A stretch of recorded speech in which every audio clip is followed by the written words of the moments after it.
Uncovering data. Data recovered. Archival label. 16 billion year diary. Extract title. At wit's end. Recovered from a lockbox 8 miles out from the Sistord of Khan's main encampment. Written on a sheet of paper, taped to said box, were the words, "Open in 300 years. Please and thank you." This request was ignored. The box was opened immediately upon discovery. Within it lay a telepathically registered account. Those that have low psychic ability may refer to the audio version, which has been created by the Orleans Initiative. This file should only be used for research purposes of level 99 or higher.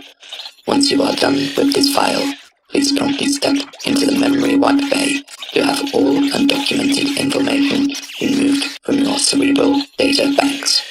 Please return the file to the nearest senior archivist of level 99 or higher. Thank you very much. Loading data.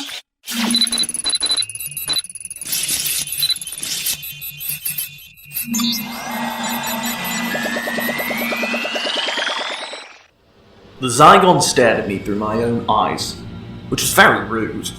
We had spent the past 22 minutes across from each other looking rather different from one another. Then, all of a sudden, the little git decided to just turn into its reddish-brown fleshy substance, which then transformed into a rather dashing copy of myself. Cheater, I thought. Of course it would turn into me, no idea why I didn't see it coming.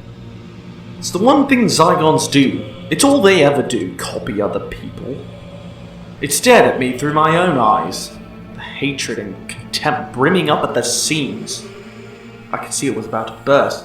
That was a mistake on its part, transforming into me. All of that knowledge is like a gold mine.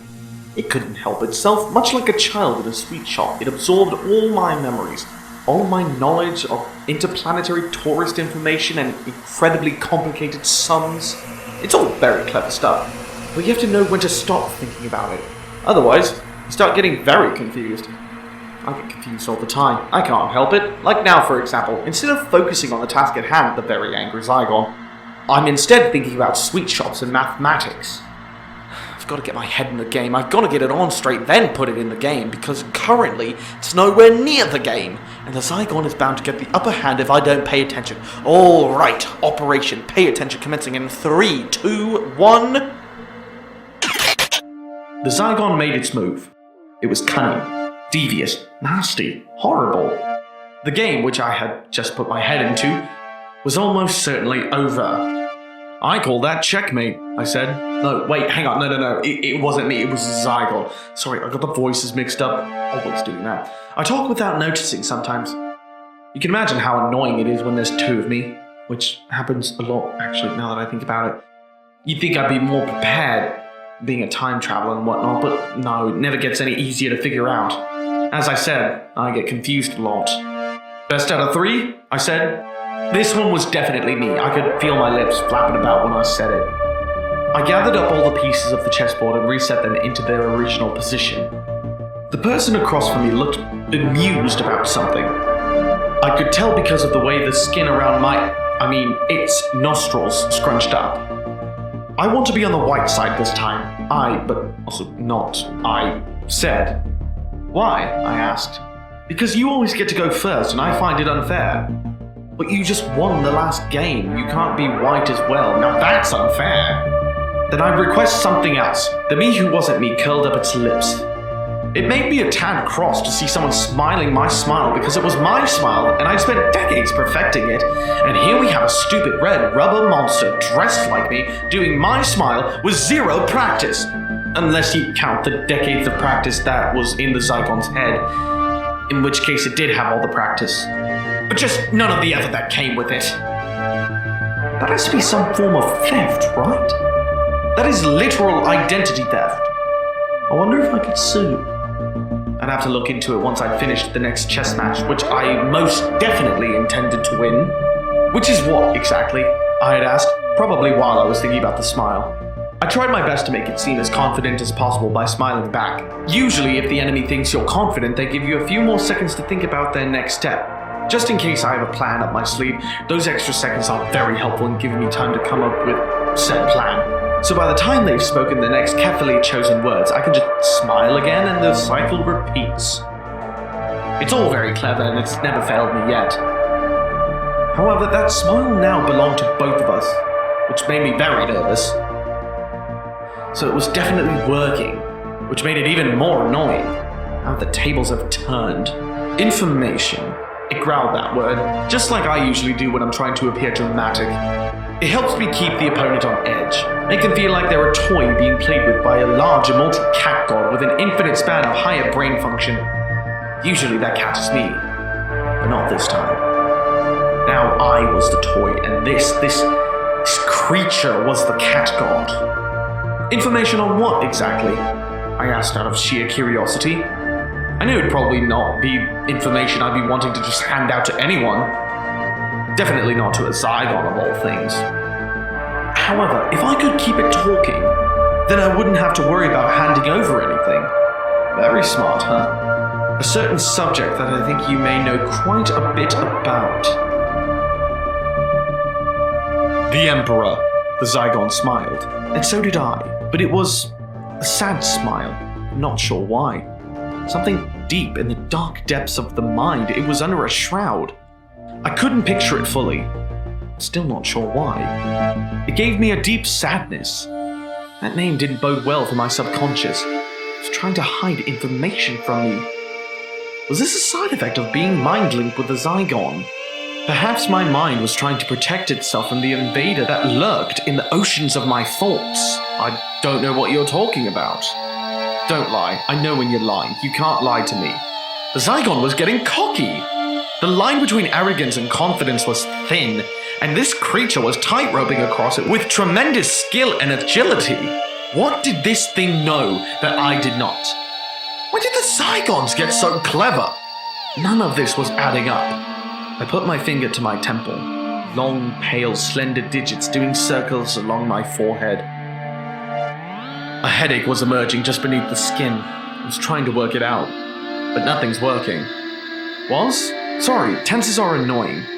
All of these thoughts rushing into my head all of a sudden. It was beginning to hurt.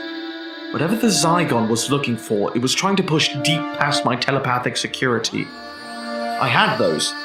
I have those. I still have them, I'm sure of it. What are you doing? I asked, trying not to make contact. The headache was evolving into a migraine. The chess match was no more. Now this was a match of the minds. We're mentally linked. I thought I would try reversing the polarity a little. It grinned. It felt happy, saying those words, my inside jokes. It was stealing them. This was bad. Very bad. God knows how I was going to get out of this one. Get out of my head! I yelled in its face, the anger rushing up into my beating hearts. The migraine was painful. I was feeling so much.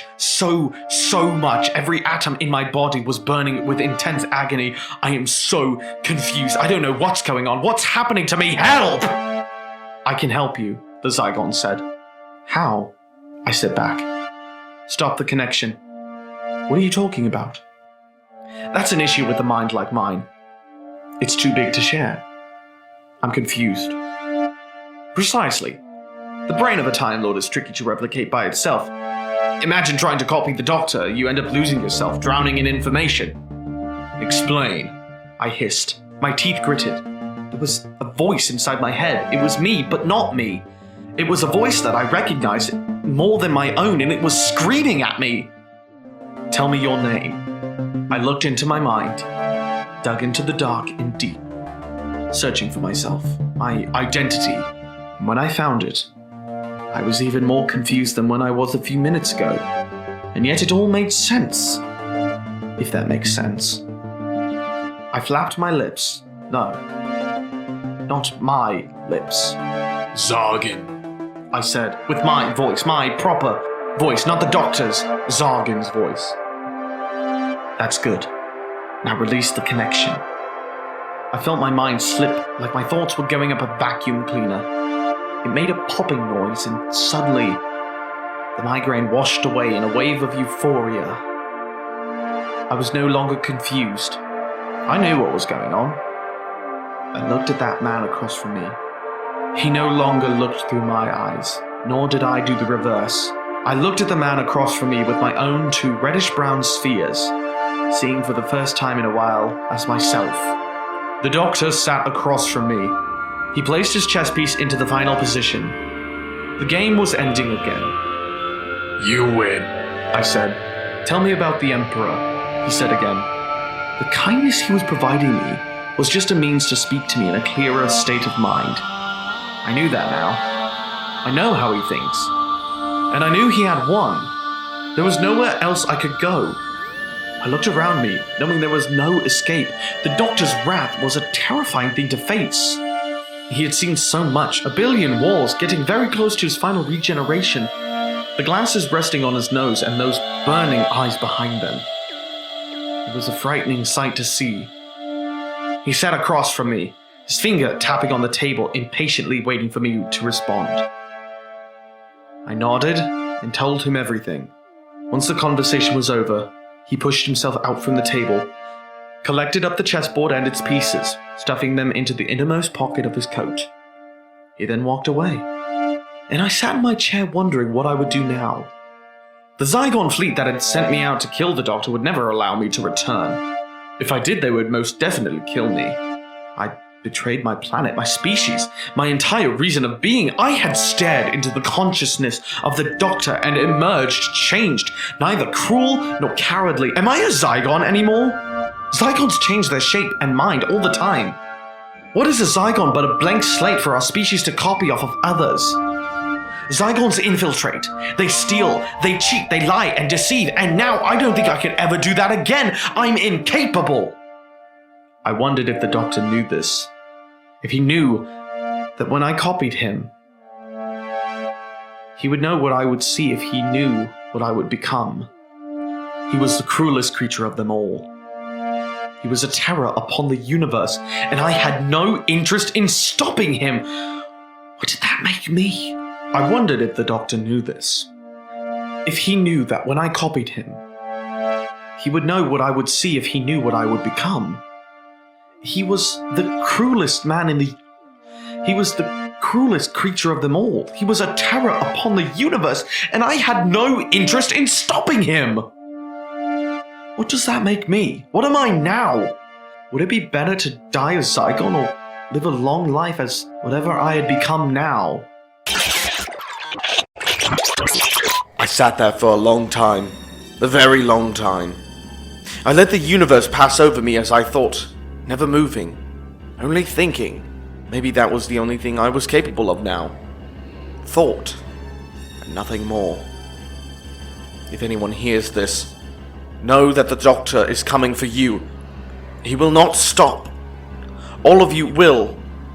This is a warning from someone who has seen what he has done and what he intends to do to you.